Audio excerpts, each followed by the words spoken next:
The sting operation news, सत्याचे दुसरे नाव, अन्यायावर लेखणीचा घाव।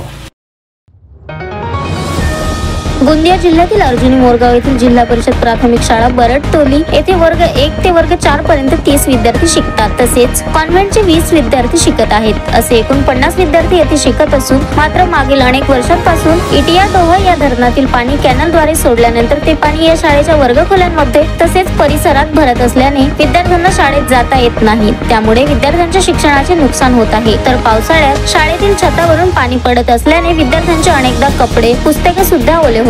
अनेक विद्यार्थी ओले झाल्यामुळे त्यांच्या आरोग्यावर सुद्धा मोठ्या प्रमाणावर परिणाम होतो। याची तक्रार व निवेदन दिले असता जिल्हा परिषदेकडून 2024 ते 25 अंतर्गत 13,50,000 रुपये निधी वर्गखोली बांधण्यासाठी मंजूर करण्यात आली आहे। मात्र वर्गखोलीच्या बांधकामास सुरुवात केली असता शाळेला लागून असलेल्या दादा फुंडे यांनी त्या वर्गखोलीचे बांधकाम बंद करण्यासाठी नगरपंचायत यांना पत्र दिले व नगरपंचायतने कोणतीही चौकशी न करता ते काम बंद करण्याचे शाळेला नोटीस दिले। तर मागील 5-6 महिन्यांपासून हे बांधकाम बंद असल्याने शाळा व्यवस्थापन समिती व गावातील नागरिक तसेच मुख्याध्यापक व शिक्षक यांनी शिक्षण विभागाला तसेच जिल्हाधिकारी व नगरपंचायतला प्रशासनाला अनेक पत्रव्यवहार व निवेदन दिले। मात्र कोणतीही दखल घेण्यात आली नसल्याने आता येत्या 15 दिवसात वर्गखोलीचे काम सुरू न झाल्यास जिल्हाधिकारी व जिल्हा परिषद या ठिकाणी विद्यार्थ्यांसह पालक वर्ग व गावकऱ्यांनी थेट आंदोलन करण्याचा इशारा दिला आहे। त्यामुळे आता नगर परिषद प्रशासन आणि जिल्हा परिषद शिक्षण विभागाकडे कोणती कारवाई करते याकडे आता सर्वांचे लक्ष लागलेले आहे।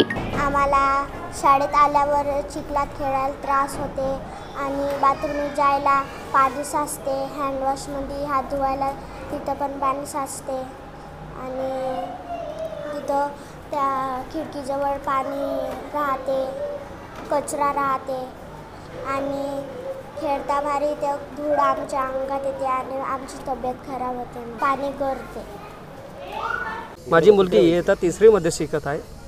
या शाळेमध्ये उन्हाळ्यामध्ये कॅनलचं पाणी इथं जमा होतो, पावसाळ्यामध्ये कॅनलमध्ये पाणी खूप साचते सर। खोलीचं बांधकाम पूर्णपणे जीर्ण झालेलं आहे, त्यामुळे मुलं इथं भिजतात सर ना, आणखी मुलांच्या वह्या पुस्तकं आणखी त्यांच्या आरोग्यावर परिणाम होतो। पाणी साचून साचतो, त्यांची वारंवार तब्येती खराब होतात।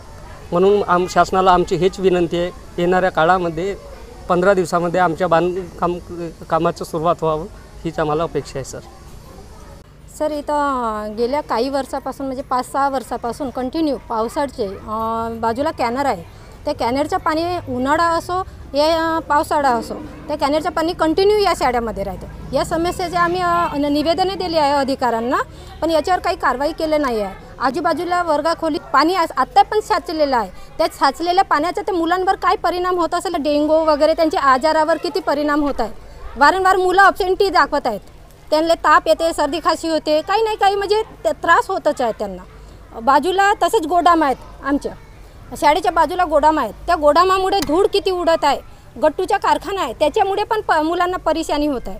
आमच्या वर्गखोलीचं बांधकाम चालू झालेलं होतं, वारंवार ह्या शाळेमध्ये पाण्याच्या वगैरे साचलेलं ते पुराणी इमारत आहे 2007 पासून, ते इमारत म्हणजे भेगा झालेली आहेत इमारतीला, तर पाणी टपकत राहते मुलांच्या बेंचावर, पुस्तकावर, त्यांच्या अंगावर वगैरे।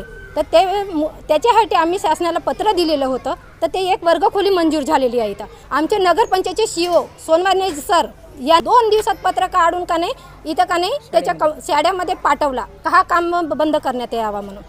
आमच्या अधिकाऱ्यांना पण आम्ही त्यांना पण रिक्वेस्ट केलं का आमचं काम आहे मुलांची वर्गखोलीसाठी, याच्यासाठी आम्ही वारंवार त्यांना निवेदन देत आहोत, तरी त्याच्याकडे दुर्लक्ष केलेले आहे। हे 2008 पासून शाळा आहे आणि त्यांचे लेआउट 2011 पासून आहे, तर 2008 पासून शाळेमध्ये 2011चे लेआउट कसे आलेले आहेत। तर या येणाऱ्या 15 दिवसामध्ये अगर जिल्हा परिषदेचे CO साहेब तसेच साहेब अगर याच्यावर काही कारवाई नाही करतील तर येणाऱ्या 15 दिवसाच्या नंतर आम्ही विद्यार्थ्यांना घेऊन, पालकांना घेऊन, समितीचे लोक घेऊन, गावकरी घेऊन त्यांच्या ऑफिसमध्ये आम्ही वर्गखोली भरवणार आहे। आणि माझा मुलगा इथे शिकत होता आणि माझी मुलगी पण इथे शिकत आहे कॉन्व्हेंटला। माझ्या मुलीला सुद्धा त्रास झालेला आहे ह्या पाण्यामुळे, माझी मुलगी तापानं फणफणली आहे ह्या डेंग्यूच्या याच्यामुळे। आता तुम्हीच सांगा आम्ही काय करणार ह्या मुलांविषयी, हे अडथळे आणतात आमच्या शाळेमध्ये काम सुरू करताना। पण आणि नाही जरी करून दिलं तर आम्ही आंदोलन करू 15 दिवसामध्ये।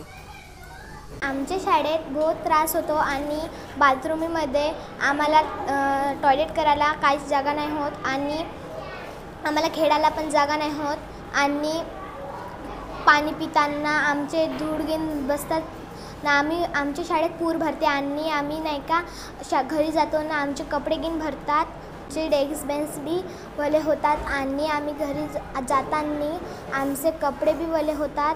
आम्ही घरी जातो तेव्हा आमचे आई बाबा ओरडतात. इथं माझे 4 नातवंड शिकत आहेत. त्यांना या पावसामुळे पाणी साचल्यामुळे खूप त्रास होतो. त्यासाठी शासनाकडून एक वर्गखोली मंजूर झाली, परंतु बाजूला असलेले व्यावसायिक दादाजी फुंडे यांनी त्यात अडथळा निर्माण केलेला आहे आणि त्यांची सरकारी जे अधिकारी आहेत ते सुद्धा काही आमचे ऐकत नाही. म्हणून शासनाला ही विनंती आहे की आमच्या वर्गखोलीचे काम पुन्हा सुरू करावे आणि जर 15 दिवसात वर्गखोलीचे काम सुरू जर झाले नाही तर आम्ही आंदोलनात सहभाग देऊ. मी मागील सत्रामध्ये जुलै महिन्यात या शाळेत आलो. या शाळेत आल्याबरोबर मला समस्यांचे माहेरघरच वाटलं. इथं अनेक समस्या उद्भवत होत्या. सर्वप्रथम आल्याबरोबर या शाळेमध्ये पाण्यानं माझं स्वागत केलं आहे. जेव्हा मी शाळेत दुसऱ्याच दिवशी आलो तेव्हा कंबरभर पाणी या शाळेमध्ये भरलेलं होतं. समस्यांचं निराकरण करण्यासाठी आम्ही वरिष्ठ अधिकाऱ्यांकडे पत्रव्यवहार केलेला आहे. नगरपंचायत असेल किंवा आमच्या डिपार्टमेंटलासुद्धा आम्ही पत्रव्यवहार केलेला आहे. पदाधिकाऱ्यांसोबत बोललो. पदाधिकारी आलेत आणि त्यांनी प्रत्यक्ष इथली समस्या जाणून घेतली. त्यानंतर पदाधिकाऱ्यांना वाटले की खरंच या शाळेत खूप मोठी समस्या आहे. त्यांनी एक वर्गखोली मंजूर केली. ती वर्गखोली मंजूर झाल्यानंतर गावकऱ्यांनी सांगितल्याप्रमाणे त्या ठिकाणी आम्ही लेआउट घेतलं. लेआउट घेतल्यानंतर आमच्या वर्गखोली बांधकामाला सुरुवात झाली. वर्गखोली बांधकाम सुरुवात होत असताना चौकशी न करता नगरपंचायतने आम्हाला पत्र दिलं की तुमचं बांधकाम हा सदर व्यक्तीच्या तक्रारीमुळे अवैध दिसतो आहे, आपण तात्काळ बांधकाम थांबवावे असं आम्हाला पत्र मिळालं. त्या पत्राच्या अनुषंगाने आम्ही बांधकाम थांबवला आणि आता जवळपास 3 ते 4 महिने झाला हा बांधकाम बंद आहे. त्यामुळे मी प्रशासनाला विनंती करेन की तात्काळ या आमच्या समस्येकडे लक्ष देऊन आमची ही समस्या लवकरात लवकर मिटवावी एवढे बोलतो. धन्यवाद. आम्हाला आमच्या बाथरूमीत पाणी साचलेलं राहते. आम्हाला जाता नाही येत आणि खेळता भारी ग्राउंडमध्ये पाणी बी साचले राहते. आजूबाजूला बी पाणी राहते आणि ती शाळेच्या बाहेर बी थोडंसा ते बी पाणी साचले राहते. आम्हाला खूप वर्गात वास येतो आणि आम्हाला दुसरी खोली पाहिजे. वन्या रवींद्र मेश्राम. माझ्या शाळेचे नाव जिल्हा परिषद प्राथमिक शाळा बरटोली. आम्हाला पाण्यामुळे वास येतो खूप. आम्हाला ते हँडवॉशमध्ये खूप पाणी राहते, त्याच्या कारण आम्हाला जाता येत नाही आणि आम्हाला टाटी ठेवतामुळे आमचे कपडे ओले होतात. कंबरभर पाणी राहते, त्यांची वास येते आणि नाही का पुस्तकी ओले होते, ड्रेस ओले होते. Sunil Kawade, the sting operation news, Gondia.